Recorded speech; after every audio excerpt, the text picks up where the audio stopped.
नमस्कार। स्वागत है आप सभी का छत पर बागवानी की एक नई कड़ी में। जब भी हम बात करते हैं गार्बेज टू ग्रीन्स की, तो सबसे पहले हमें ख्याल आता है कंपोस्ट बिन्स का। जी हाँ, वही कंपोस्ट बिन्स जिनमें हम अपने घरों में, चाहे हमारे घरों में कितनी ही कम जगह क्यों ना हो, बड़ी आसानी से हम कंपोस्ट तैयार कर सकते हैं। लेकिन अदिति, मेरा एक सवाल है, ये कंपोस्ट बिन्स तो बहुत महंगे आते होंगे। बिल्कुल ज्योत्सना, महंगे तो होते हैं, लेकिन इन्हें लेने के लिए मार्केट जाने की जरूरत नहीं होती। ये हमारे घरों में ही छिपे होते हैं। जरूरत है तो इन्हें पहचानने की। हमारे घरों में छिपे होते हैं। भाई, मुझे लगता है मेरी तरह आपके मन में भी यही सवाल आया होगा। तो आइए अपने इस सवाल का जवाब ढूंढे।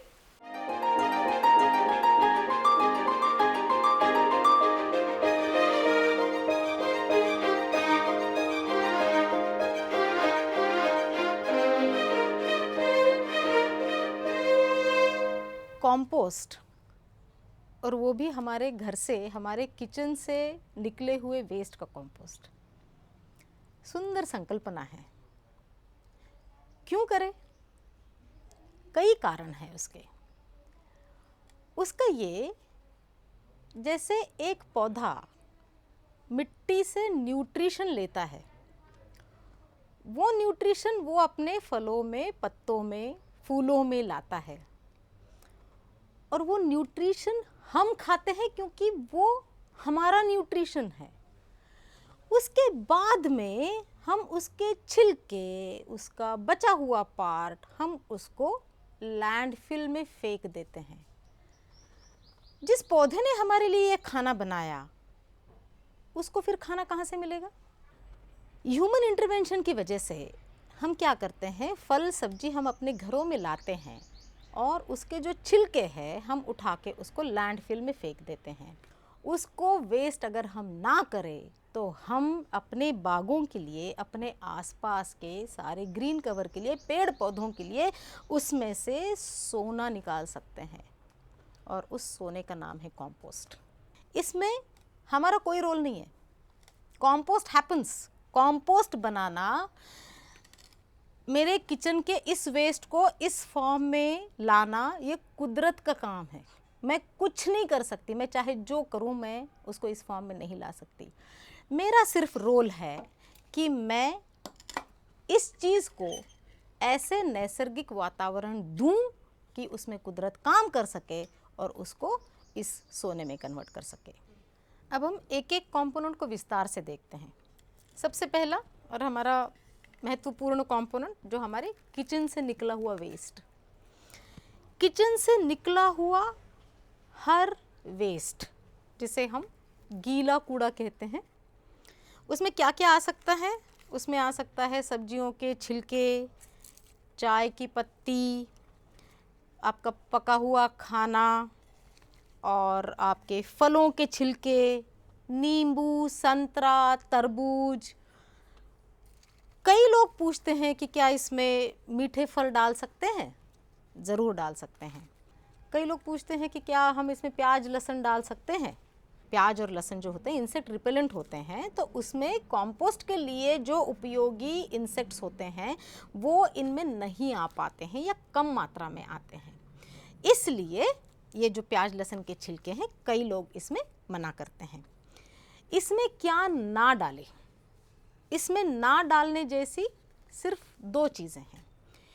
एक तो आप इसमें कोई भी फैट, जो कोई ऑयली चीज़ें हैं आपकी, जैसे घी है, चीज़ है, बटर है, कोई तली हुई चीज़ है, वो आप इसमें ना डालें, क्योंकि जो फैट होता है वो नमी के साथ मिलके एक ओपेक लेयर क्रिएट करता है, एक फिल्म क्रिएट करता है, जिसको ऑयल फिल्म कहते हैं। ऑयल फिल्म जब एक बार किसी सतह पर जम जाती है तो वो अपने सराउंडिंग एनवायरनमेंट से पाइल का इंटरैक्शन कम कर देती है, क्योंकि वो कंप्लीट ओपेक कर देती है, पैक हो जाती है।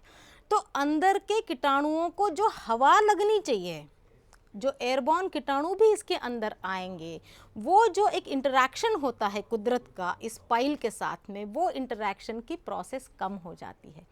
मीट क्यों ना डालें? मीट अगर क्वांटिटी कम है तो आप उसको धो के इसमें डाल सकते हैं, मगर ध्यान रहे जब आप इसको मीट डालेंगे तो आप इसको इस पाइल को हिलाएंगे, फ्रीक्वेंटली आप इसको रेक करेंगे। किससे रेक करेंगे? आप इस चीज़ से इसको रेक करेंगे ताकि ये ऊपर से नीचे और नीचे के ऊपर लेयर सारी मिक्स हो जाए, उसमें ज़्यादा से ज़्यादा हवा बने, क्योंकि मीट डिकम्पोज होने में बहुत लंबा समय लगता है।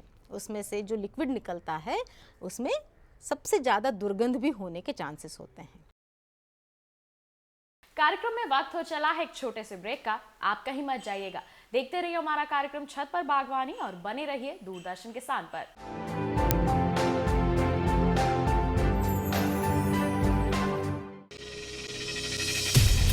आपकी जीवन शैली और जीने के अंदाज को टटोलता कार्यक्रम, जहां हर दर्द के हमदर्द होते हैं हम और पूछते हैं आपसे, कैसे हैं आप? कैसे हैं आप? कैसे हैं आप? जीवन को एक नए अंदाज से जोड़ता एक ज्ञानवर्धक कार्यक्रम, कैसे हैं आप? रविवार सुबह 10 बजे डीडी किसान पर।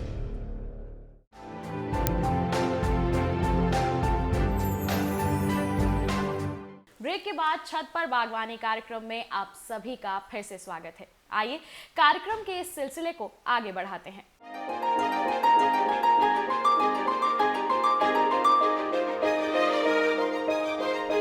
अब हम आते हैं ड्राई कंपोनेंट्स पे। ड्राई कंपोनेंट्स में आप ये देख रहे होंगे, ये है नारियल का बुरादा। नारियल के जो ऊपर के फाइबर होते हैं उसका बुरादा, इसको कहते हैं कोकोपीट। ये किसी भी गार्डनिंग के दुकान में आसानी से मिल जाता है। और अगर आप नारियल बहुत यूज़ करते हैं अपने खाने में तो वो नारियल के फाइबर भी थोड़े से चॉप करके, कट करके आप वैसे के वैसे भी आप इसमें मिला सकते हैं। दूसरा ड्राई कंपोनेंट है आपके घर के आसपास पड़े हुए सूखे हुए पत्ते। इनको भी आप इकट्ठा करके और आप आपके कंपोस्ट में मिला सकते हैं। तीसरा आसान है आपके घर का आया हुआ अखबार। या तो आप इस अखबार को जैसे फाड़ के, घर में अगर कोई छोटा बच्चा है तो उसे दे दे, वो छोटे छोटे टुकड़े करेगा, और आप इसको क्रम्पल करके अच्छे से, ये टुकड़े सारे क्रम्पल करके वो भी आप कुछ मात्रा में इसमें डाल सकते हैं। तीसरा इंग्रेडिएंट को कहते हैं एक्सेलरेटर्स या वेस्ट डिकम्पोजर्स। इनकी क्यों ज़रूरत है?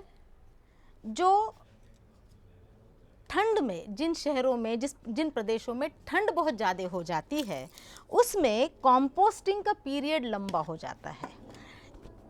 इस वेट इंग्रेडिएंट को इस कंपोस्ट के फॉर्म में आने में जो समय लगता है वो लंबा लग जाता है।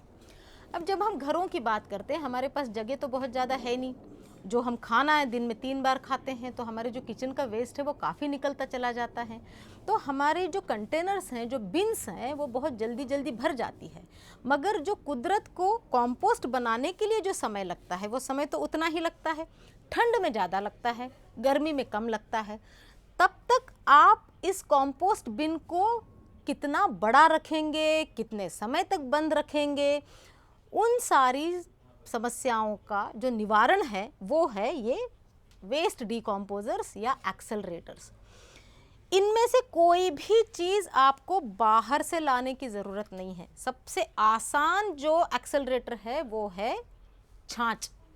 आपके घर में बना हुआ दही और पानी का मिश्रण, ये हर एक घर में बहुत आसानी से निकल सकता है और ये हर घर के लिए बहुत ही आसान से मिलने वाला एक्सेलरेटर है। दूसरा एक्सेलरेटर है, एक ये पाउडर के फॉर्म में आता है, इसको बैक्टीरिया पाउडर कहते हैं। ये आपको ऑनलाइन मिल जाता है, कई कंपनियां हैं जो इसको बेचती हैं। तीसरा एक्सेलरेटर है, ऐसे फॉर्म में आपको वेस्ट डिकम्पोजर्स मिल जाते हैं। ये जो वेस्ट डिकम्पोज़र है ये national centre for organic farming वालों ने डेवलप किया हुआ है। बहुत सस्ती बॉटल है और इसको आपको गुड़ और पानी में मिला के इसका एक मिश्रण तैयार करना होता है और वो बस आपको 1 या 2 बार अपने कंपोस्ट की पाइल में यूज़ करना होता है। ये ऐसा ही एक दूसरा वेस्ट डिकम्पोज़र है, ये दिल्ली यूनिवर्सिटी का बना हुआ है। एक और वेस्ट डिकम्पोजर है, अगर आपके घर के आसपास गाय हैं या गोबर अगर आपको आसानी से मिलता होगा तो इसे कहते हैं अमृत जल। अमृत जल है गोबर, गोमूत्र, गुड़ और पानी का मिश्रण। आपका अगर कोई पुराना कंपोस्ट पड़ा हुआ होगा या आपको अगर कंपोस्ट आसानी से अवेलेबल होगा तो कंपोस्ट भी एक्सेलरेटर का काम करता है। सो ये जो सारे हैं, ये जो कंपोनेंट्स हैं, ये आपके कंपोस्टिंग की स्पीड बढ़ाते हैं, मगर इसकी ज़रूरत नहीं होती।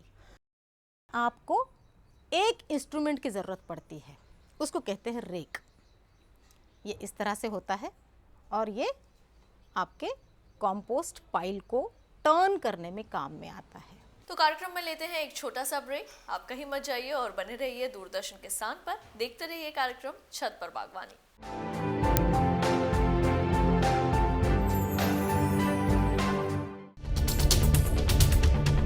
हम आ रहे हैं आपके गांव। घूमते फिरते का कारवां पहुंच चुका है मथुरा में। हम आप पहुंचे हैं कांगड़ा जिले में। सामान्य ज्ञान के पूछेंगे सवाल। वार्षिक पुष्कर मेला किस राज्य में आयोजित किया जाता है?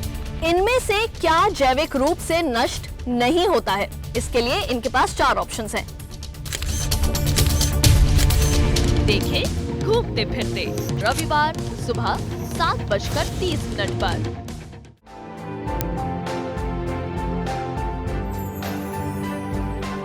ब्रेक के बाद एक बार फिर आप सभी का स्वागत है कार्यक्रम छत पर बागवानी में। तो आइए इस जानकारी के सिलसिले को आगे बढ़ाएं।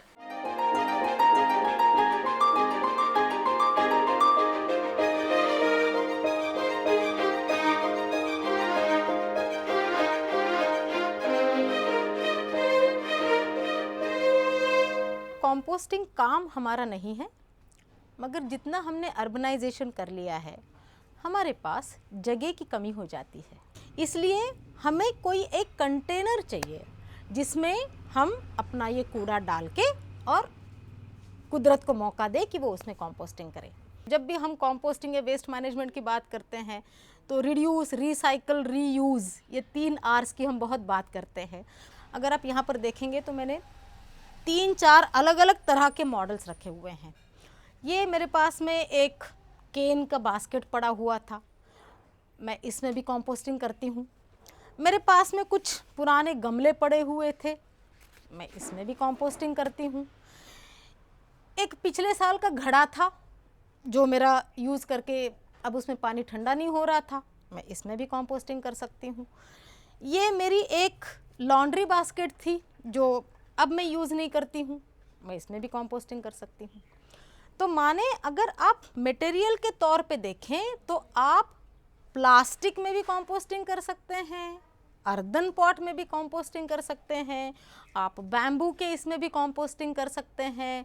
अगर आपके पास कोई टिन का डब्बा पड़ा हुआ होगा तो आप उसमें भी कंपोस्टिंग कर सकते हैं। टूटी हुई बाल्टी में भी कंपोस्टिंग कर सकते हैं, वो बाल्टी चाहे आपकी धातु की हो या प्लास्टिक की हो। सिर्फ ये कंपोस्टिंग करते समय टाइप ऑफ मटेरियल के साथ में अगर कुछ बदलता है तो आपका रोल बदलता है। तो सबसे पहले हम देखते हैं कि मैंने इस केन की बास्केट को किस तरह से यूज़ किया हुआ है। अगर आप केन की बास्केट को देखें तो इसमें खूब सारे एयर गैप्स हैं, इसमें हवा तो लगती रहेगी, मगर गर्मी के दिनों में हवा हमारी इतनी गर्म होती है कि अगर वो इतनी हवा लगेगी तो ये हमारा कंपोस्टिंग पाइल जल्दी सूख जाएगा, पॉइंट 1। और दूसरा, इसमें इतने ज़्यादा गैप्स हैं कि अगर मैं इसमें अपना गीला कूड़ा डालूं तो बाहर से जैसे कॉकरोचेस वगैरह है, इनका डर मुझे ज़्यादा होगा। इसलिए मैंने इसको क्या किया है, अगर आप इसको खोल के देखें, ये जो हमारी गार्डन नेट होती है उस नेट से मैंने इसको, इसके ढक्कन को और कंपोस्टिंग बिन को अंदर से एक लेयर डाला है। इसका फ़ायदा क्या है, इसमें छेद तो है तो हवा लगेगी, मगर छोटे छेद हैं तो अंदर के कंटेंट्स बाहर स्पिलओवर नहीं होंगे और बाहर से जैसे कोई कीड़े वगैरह है, जैसे रोडेंट्स हैं, चूहे वगैरह है, वो इसके अंदर नहीं जा पाएंगे। अगर आप इसके नीचे से भी देखें तो ये नीचे से भी एयर गैप्स हैं और इन एयर गैप्स की वजह से अंदर जो भी पानी निकलेगा, लिक्विड वगैरह कुछ निकलेगा, वो आसानी से इसके नीचे निकल कर जा सकता है। तीसरा ये कि मैं इसको कवर्ड रखूँगी, तो मेरे घर के अगर वो पास में है, किचन के बहुत पास में भी है, तब भी इसका कोई मुझे नुकसान नहीं होगा मेरे किचन में। ये 3 गमले हैं और ऊपर एक, घर में कोई भी एक गत्ता कार्डबोर्ड पड़ा हुआ था, उसका मैंने ढक्कन बनाया हुआ है। नीचे ये एक प्लेट है, ये गमला है जिसके सतह पे कोई छेद नहीं है, और ये गमला है, अगर आप देखेंगे तो इसमें मैंने खूब सारे छेद करे हैं। ये देखिए, ये जो छोटे छोटे छेद हैं, इनमें से मेरे अंदर के कंटेंट्स को हवा लगती रहेगी। जब आप इसमें वेट कंटेंट्स डालते हैं तो वो पहले 24 घंटे में उसका वॉल्यूम, सॉलिड का जो वॉल्यूम होता है वो कम हो जाता है और उसमें से पानी निकलना शुरू हो जाता है। इसमें हर गमले में नीचे की ओर छेद हैं और इस छेद में से जो लीचेट हैं वो नीचे की प्लेट में कलेक्ट होगा। जो लीचेट हैं वो भी हमारे पेड़ों के लिए खाद का काम करता है।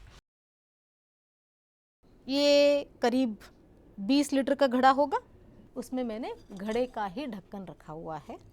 इसके पूरे शरीर पर मैंने छेद किए हुए हैं, ये देखिए, और इसके नीचे एक प्लेट है, जो ये प्लेट इसके नीचे के छेद से और इसमें लीचेट कलेक्ट करेगी। जब ये भर जाएगा तब आप इसको ढक्कन लगा के साइड में रख दें और दूसरा घड़ा लेके आप उसमें आपके वेट वेस्ट डालना शुरू करें। उसको भरने में 15 दिन लग जाएगा, तब तक इसका 15 दिन रेस्टिंग पीरियड ख़त्म हो चुका होगा, और तब फिर आप इसको खाली करके दूसरे घड़े को रेस्टिंग पीरियड में रख सकते हैं और इस घड़े को फिर से आपके वेट वेस्ट के लिए तैयार कर सकते हैं। अब हम इस प्लास्टिक के मॉडल को देखते हैं। इसमें ये फ़ायदा हो गया कि इसमें ना ये ऑलरेडी छेद बने हुए हैं। आप इसके ढक्कन में भी देखें तो ये छोटे छोटे इसमें छेद बने हुए हैं, ये जालीदार है। अगर आप इसके पूरे बॉडी को भी देखें तो ये सारे छोटे छोटे इसमें छेद बने हुए हैं और इसको नीचे से मैंने छेद कर दिए हैं। जब कोई भी किचन का कूड़ा डिकम्पोज होने लगता है तो उसमें से जो पानी निकलता है वो पानी इसमें रुकना नहीं चाहिए, उसको लीचेट कहते हैं। अगर वो पानी इसमें रुकेगा तो वो बदबू मारेगा। तो मैंने क्या किया है, इसमें भी एक वो जो ग्रीन नेट है इसके ढक्कन में भी लगाया है और इसमें भी लगाया, और बाकी कंपोस्टिंग की जो प्रोसीजर है, विधि है, वो एक जैसी है। कंपोस्टिंग कंटेनर्स के ऑनलाइन रेडीमेड कई ऑप्शंस हैं जो आप अपने घरों में भी इस्तेमाल कर सकते हो। मैंने इस मॉडल को चूज़ किया है करीब 6-7 साल घर में वेस्ट मैनेजमेंट करने के बाद। ये हार्ड प्लास्टिक का बना हुआ है जिससे हमारी पानी की टंकियाँ बनती है और इसकी कैपेसिटी 200 लीटर की है। इसलिए अगर किचन का कूड़ा मेरा थोड़ा सा निकल रहा है, फिर भी हॉर्टिकल्चर वेस्ट और किचन वेस्ट दोनों मिलके इसमें इकट्ठा कंपोस्ट हो जाता है। फिर ये इसका स्टैंड है जिससे इसको रखने में आसानी हो जाती है, और ये इसका दरवाज़ा है जिसको खोल के और आप अपना वेस्ट रोज़ इसमें डाल सकते हैं। इसके साइड में ये छेद दिए हुए हैं, इन छेद से हवा जाती है इसके अंदर, और ये जो हैंडल्स हैं, इन हैंडल से इसको घुमाया जा सकता है जिससे इसकी नमी आपस में एडजस्ट हो जाती है, एयर सर्कुलेशन प्रॉपर होता है और कंपोस्टिंग का प्रोसेस स्मूथ रोज़ के रोज़ चलता रहता है। आप इसमें कूड़ा डालने के बाद इसको घुमाएंगे, दिन में एक बार, 2 दिन में एक बार, आपको जैसे भी सहूलियत मिलती है। और जब कंपोस्ट आपका बन जाता है, आपको कैसे पता चलेगा कंपोस्ट बन जाता है? आप इसको जब रोज़ कूड़ा डालने के लिए इसको खोलेंगे तो आप देखेंगे इसमें कुछ ब्राउन कंपोनेंट्स आपको दिख रहे हैं। अगर ये ब्राउन कंपोनेंट्स आपको इसमें से दिख रहे हैं तो माने आपका कंपोस्ट तैयार हो गया है। आप इसको पूरी तरह से उल्टा करके, जैसे इसको ऐसे पूरी तरह से नीचे करके और इसका दरवाज़ा खोल के इसको निकाल सकते हैं। निकाल के छान ले। जो ब्राउन कंपोनेंट है वो आपका रेडी कंपोस्ट है। जो ऊपर थोड़े कुछ हरे पीले रंग के अनकम्पोस्टेड जो कंपोनेंट्स रह जाते हैं, आप इसमें इसको वापस डाल दें और आपका दोबारा कंपोस्टिंग इसमें शुरू हो जाएगा। इसमें रेस्टिंग पीरियड की ज़रूरत नहीं होती, ये कंटिन्यूस चलता रहेगा क्योंकि आप इसको रोज़ घुमा रहे हैं। इसमें मॉइस्चर और एयर अपने आप आपके घुमाने की वजह से और ड्राई और वेट कंपोनेंट दोनों होने की वजह से मॉइस्चर कंटेंट्स अपने आप एडजस्ट हो रहे हैं और इसलिए ये इजी टू ऑपरेट भी है।